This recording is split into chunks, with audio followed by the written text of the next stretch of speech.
दोस्तों आज हम बात करने वाले हैं कि डायरेक्शंस आखिर चेक करी कैसे जाती है। कोई वास्तु कंसल्टेंट कहता है कि सूर्य की तरफ मुंह करके खड़े हो जाओ, आपको पता चल जाएगा डायरेक्शन क्या है।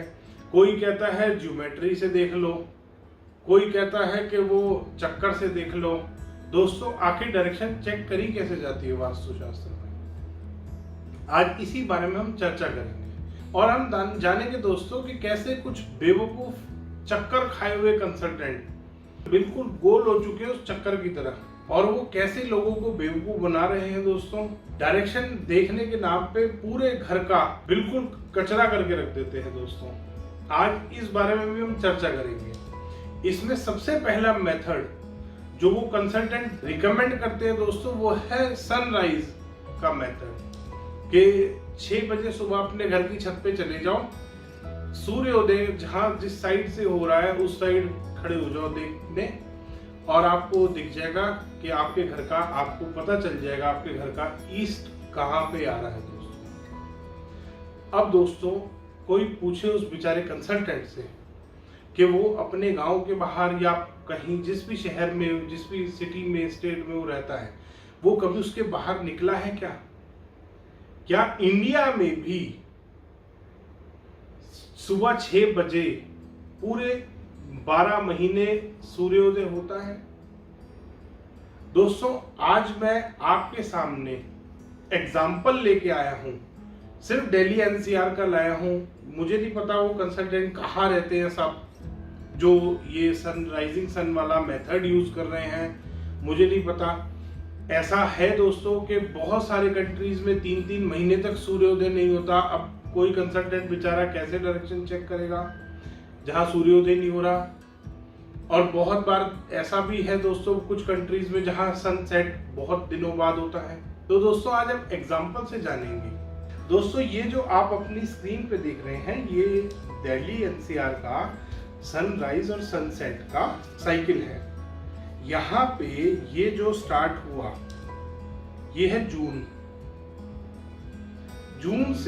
जून में जो हमारा सनराइज था वो 5:24 में हो रहा है। ये 21 जून को साइकिल शुरू होती है। 21 जून को ये साइकिल शुरू होती है और ये जाती है 21 दिसंबर तक। पहले ये साइकिल ऐसे चलती है, फिर ये साइकिल ऐसे चलती है। दोस्तों पहले ये जून से दिसंबर तक नीचे जाता है, फिर ये दिसंबर से जून तक वापस अपने पॉइंट पे पहुंचता है। तो जून में जो हमारा सनराइज हुआ वो 5:24 पे हुआ। दोस्तों अब धीरे धीरे धीरे धीरे चलते हुए उसी हिसाब से सन की डिग्री भी चलती है। दोस्तों यहाँ पे सन कितने डिग्री पे है? 10 डिग्री वाली लोकेशन पे आ रहा है, यहाँ 20 डिग्री वाली लोकेशन पे। ये सन की डायरेक्शन चल रही है, ये सन की अपने हिसाब से वो डिग्री चल रही है। ये सनसेट है दोस्तों, ये दिल्ली एनसीआर का है दोस्तों। और अब उसके बाद आते हैं हम दिसंबर वाले पे। दिसंबर में अगर कोई आदमी बेचारा अपने घर की छत पे चला गया 6 बजे, तो उसको कुछ नहीं मिलेगा दोस्तों। उसका ऐसे ही बेवकूफ बन जाएगा जैसा उस कंसल्टेंट का खुद का बना है बेचारे का। तो दोस्तों क्योंकि दिसंबर में 7:10 पे हमारा सनराइज हो रहा है, तो अब वो बेचारा कंसल्टेंट तो यहीं चक्कर खा गया है कि अब उस बेचारे कंसल्टेंट का दोस्तों। और हाँ दोस्तों इसमें दूसरी बात आती है, ये आपका एग्जैक्ट ईस्ट है। गर्मियों में दोस्तों ये यहाँ से यहाँ, गर्मियों में दोस्तों यहाँ से सनराइज हो रहा है, सर्दियों में यहाँ से सनराइज हो रहा है। यहाँ पे पहले ही डिग्री, कितने डिग्री का फर्क आ गया है दोस्तों, आप ये देख सकते हैं। यहाँ पे 60 डिग्री पे सनराइज हो रहा है और यहाँ पे 120 डिग्री पे सनराइज हो रहा है। ये 60 डिग्री पे सनराइज है और ये दोस्तों 120 डिग्री पे सनराइज हो रहा है। अब वो कंसल्टेंट बेचारा ईस्ट कैसे निकालेगा? उसका पहला मेथड तो दोस्तों यहीं पे ही कबाड़ हो गया। दोस्तों अब हम बात करेंगे वास्तुशास्त्र में ग्रिड्स की।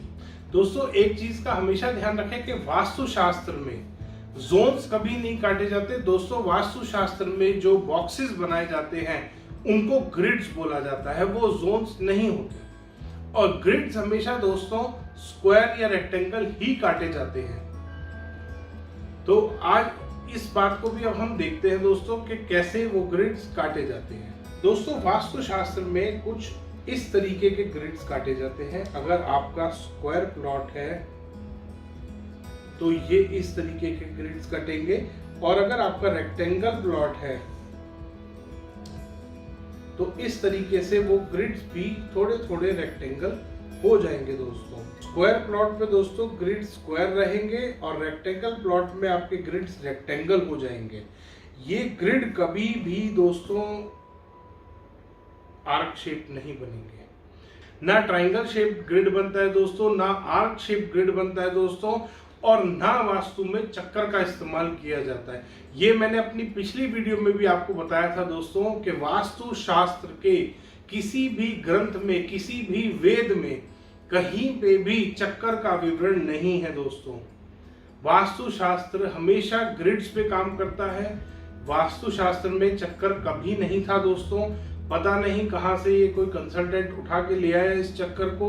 अब वो बाकी सारे जो भी वो चक्कर के चक्कर में कंसल्टेंट डूब चुके हैं दोस्तों, क्योंकि वो इजीएस्ट वे है वास्तु करने का। और गलत डायरेक्शन उस चक्कर को रखते ही, घर के नक्शे पे रखते ही दोस्तों वो डायरेक्शन, वही वास्तु घर का पूरा खराब हो जाता है। क्योंकि वो रेक्टेंगल प्लॉट में बीच में ही कहीं डायरेक्शंस कट जाती हैं दोस्तों। वो आनी चाहिए कॉर्नर में जाके डायरेक्शन, वो कहीं बीच में ही अटक के रह जाती हैं दोस्तों। आइए इसको भी देखते हैं दोस्तों। ये देखिए दोस्तों, ये एक नॉर्मल प्लॉट है दोस्तों, जिसमें कि कंसल्टेंट ने ये यहाँ पे तो ईस्ट मार्क कर दिया, यहाँ पे वो साउथ मार्क कर दिया। इस चक्कर की वजह से दोस्तों आप देख सकते हैं ये प्लॉट का सत्यानाश पीट दिया इस वास्तु कंसल्टेंट ने। ये इस प्लॉट का जो ये वाला एरिया आ रहा है दोस्तों, ये इसका कोई वास्तु नहीं है, इसका कोई वास्तु ठीक नहीं, इसका कोई वास्तु खराब नहीं दोस्तों। अब ये पूरा एरिया बेचारा रह गया कि इतने का तो वास्तु ठीक है, इतने का तो उसने वास्तु कर दिया, इसका वास्तु उसने छोड़ दिया और इसका भी छोड़ दिया दोस्तों। अब ऐसे वास्तु कंसल्टेंट का क्या किया जाए? कितना गलत वो आपको वास्तु पढ़ा रहे हैं। अगर आप अपने घर में वास्तु करा रहे हैं तो कितना वास्तु वो गलत कर रहे हैं दोस्तों। कभी भी रेक्टेंगल प्लॉट में सेंटर में खड़े होकर डायरेक्शंस नहीं चेक की जाती। रेक्टेंगल प्लॉट में डायरेक्शंस चेक करने का तरीका अलग होता है दोस्तों।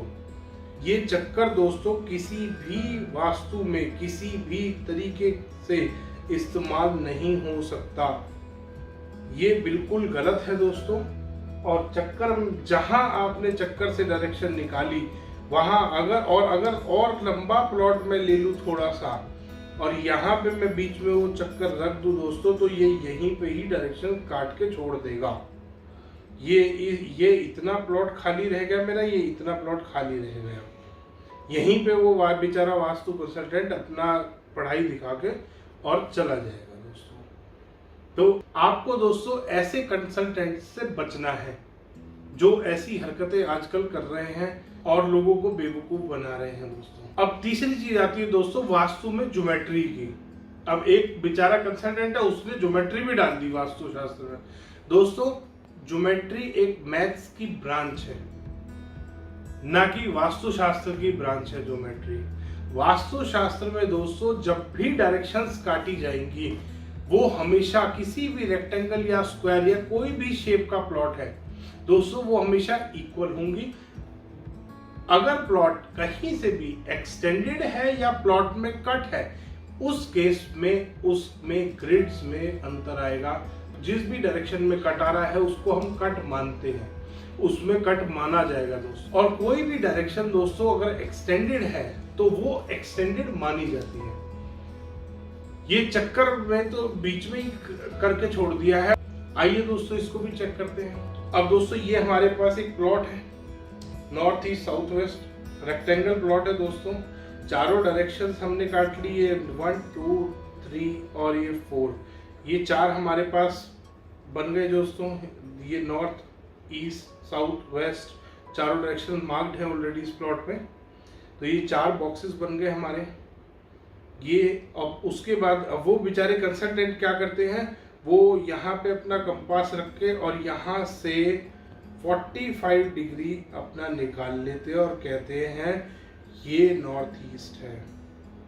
कर दिया दोस्तों उसने ब्लंडर, बेचारे ने, हो गई उसकी पढ़ाई फेल, लगा दी उसने ज्योमेट्री वास्तुशास्त्र में। दोस्तों जब ये 4 डायरेक्शन आपने, डायरेक्शन नंबर 1, 2, 3 और ये 4, ये जो 4 आपने ग्रिड बनाए हैं दोस्तों, ये बॉक्सेस जो बनाए हैं, ये अगर आपने बराबर बनाए हैं दोस्तों, तो ये 45 डिग्री पे कैसे आ सकता है। ये डायरेक्शन आपको दोस्तों अगर इसमें आपको पार्ट बनाने हैं, इसमें अगर आपको 2 पार्ट में डिवाइड करना है, इस वाली डायरेक्शन को अगर आपको दोस्तों 2 पार्ट में डिवाइड करना है, तो आपको इसके सेंटर में लाइन खींचनी पड़ेगी, ताकि ये बॉक्स नंबर 1 और 2 जो हमारे पास नए बॉक्सेस बने हैं, ये इक्वल आए। वास्तुशास्त्र में दोस्तों डायरेक्शंस हमेशा इक्वल रहती है। डायरेक्शन ऐसे नहीं होती कि ज्योमेट्री लगा दी और नॉर्थ ईस्ट यहाँ निकाल दिया। ये जो भी कंसल्टेंट ये कर रहे हैं वो महा बेवकूफ और अनपढ़ कंसल्टेंट है दोस्तों, जिन्होंने वास्तु में खिचड़ी बना के रख दी है। ये 2 डायरेक्शंस बन के आएंगी दोस्तों, अगर आप वो बनाओगे, ये 2 ट्रायंगल हमारे पास बनेंगे। अगर आप ये डायरेक्शन को डिवाइड करोगे 2 भागों में, अगर आप इस साउथ और वेस्ट वाले इस वाले बॉक्स को लेते हैं दोस्तों, इस वाले बॉक्स की बात करें तो ये यहाँ से यहाँ पे इस तरीके से कटेगा। ये बॉक्स नंबर 1 और 2 जो हमारे बने हैं, ये दोनों इक्वल होंगे। इनका जो एरिया आएगा दोस्तों वो इक्वल रहेगा। वास्तुशास्त्र ये बात कहता है। ऐसा नहीं होगा कि आपने यहाँ पे वो अपना चक्कर रख दिया, 45 डिग्री यहाँ बन गया और आपने लिख दिया साउथ वेस्ट ये है। दोस्तों रेक्टेंगल प्लॉट में साउथ वेस्ट यहाँ आएगा। डायरेक्शंस इक्वल काटी जाती हैं। नॉर्थ ईस्ट यहाँ आएगा, साउथ ईस्ट यहाँ आएगा दोस्तों, और नॉर्थ वेस्ट यहाँ आएगा दोस्तों। डायरेक्शंस हमेशा इक्वल रहेंगी किसी भी रेक्टेंगल, स्क्वायर या किसी भी शेप के प्लॉट में दोस्तों। कट होगा तब ही डायरेक्शन है, अगर इक्वल नहीं आएगी, अदरवाइज हर केस में दोस्तों डायरेक्शंस हमेशा इक्वल आएगी। अब हम बात करते हैं दोस्तों कंसल्टेंट्स, आजकल एजेंट्स भी बन गए हैं। आपको जान के हैरानी होगी दोस्तों, वो वास्तु कंसल्टेंट जिसको आपने बुलाया है वो एजेंट भी है। वो बताएगा कि मैप आप इससे बनवा लो, इंटीरियर आप इससे करा लो, रेमेडी ये दे देगा आपको। तो दोस्तों उन्होंने अपना पूरा प्रोग्राम, अपना गेम सेट कर रखा है। वो एजेंट भी बन चुके हैं, क्योंकि अब वो वास्तु कंसल्टेंट नहीं रहे हैं, वो एक ही काम नहीं करते दोस्तों, वो एजेंट भी हैं। वो इंटीरियर भी करा देंगे आपके घर का, वो रेमेडी भी करा देंगे आपके घर की, वो नक्शा भी बनवा देंगे आपके घर का। दोस्तों ध्यान करिए दोस्तों, वास्तु ऐसे वास्तु कंसल्टेंट जो एजेंट वाले हैं, इनसे तो बहुत दूर रहे दोस्तों। अब रेमेडीज की बात करते हैं दोस्तों, वो रेमेडीज में आपके घर में एक रेमेडीज लेके आ जाते हैं, बेतुकी रेमेडीज, कि ये खरगोश का जोड़ा लगा दो पैसा आ जाएगा, हरी टेप लगा दो नॉर्थ ईस्ट का टॉयलेट ठीक हो जाएगा, ये लाल टेप लगा दो पैसा आ जाएगा, ये बत्तख का जोड़ा लगा दो शादी हो जाएगी। ऐसी ऐसी बेतुकी रेमेडीज दोस्तों वो आपके घर लेके आते हैं और लाखों रुपए आपसे लेते हैं दोस्तों इन रेमेडीज के। ध्यान करिए दोस्तों, अगली बार कभी भी किसी कंसल्टेंट को आप अपने घर बुलाते हैं तो ध्यान करिए दोस्तों, ऐसे कंसल्टेंट जो वास्तु के नाम पे फ्रॉड कर रहे हैं, बेवकूफ बना रहे लोगों को, और वो अनपढ़ है खुद भी, ऐसे कंसल्टेंट से बचे दोस्तों। आप समझदार हैं। धन्यवाद दोस्तों। वीडियो पसंद आया तो लाइक करें, शेयर करें और चैनल को सब्सक्राइब करना ना भूलें। मुझे पता है वास्तु कंसल्टेंट्स को ये वीडियो बिल्कुल पसंद नहीं आया होगा। धन्यवाद।